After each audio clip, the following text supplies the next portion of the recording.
Les groupes de pression sont, selon le lexique de sciences politiques d'Olivier Ney, des organisations de statut et de taille très variées dont l'objectif est d'influer sur les décisions politiques afin de protéger, faire reconnaître ou promouvoir des intérêts particuliers.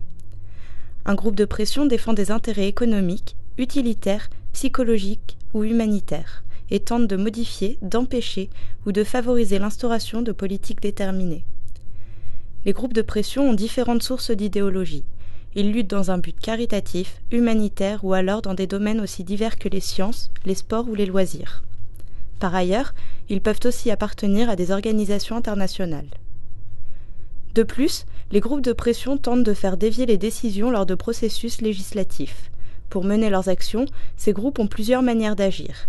Ils ont parfois recours à certaines actions discrètes, comme le lobbying, les réseaux privés, ou alors à des actions publiques, pétitions, manifestations, affichages. On peut cependant différencier les groupes de pression des partis politiques, dans la mesure où ces derniers ne participent pas à la compétition électorale.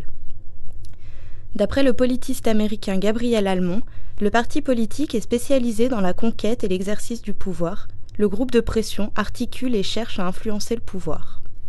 Ce ne sont également pas des syndicats, car ils n'ont pas de représentation élective dans les entreprises. Depuis les années 1970, les groupes de pression sont de plus en plus nombreux.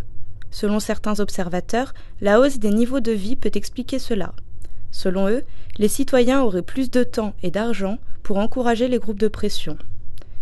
De plus, l'augmentation du niveau de scolarisation aurait une influence sur la prolifération des groupes de pression. Ainsi, ces derniers peuvent répondre de manière plus large à la multiplication des interventions gouvernementales. À l'évidence, les groupes de pression jouent un rôle majeur dans les systèmes politiques. Dans les démocraties, il semble important qu'il en existe car ils sont un lien pour la participation publique dans les prises de décisions collectives. Certains d'entre eux, par leurs effectifs et leur très bonne organisation, seraient, d'après diverses critiques, pratiquement dans le prolongement du gouvernement. Ils disposeraient donc d'appuis financiers solides. Ils sont régulièrement amenés à faire valoir leur point de vue auprès du pouvoir politique ou par l'intermédiaire des médias. D'une certaine façon, ils sont pour les décideurs comme des porte-paroles des citoyens. Certains groupes ont moins d'influence et ne disposent généralement pas de fonds suffisants pour pouvoir financer des campagnes importantes.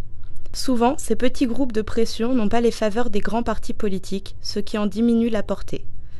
Ainsi, on voit qu'il existe une sorte d'inégalité politique entre les différents groupes de pression, puisque les plus influents ont plus de facilité à manifester et à faire entendre leurs idées.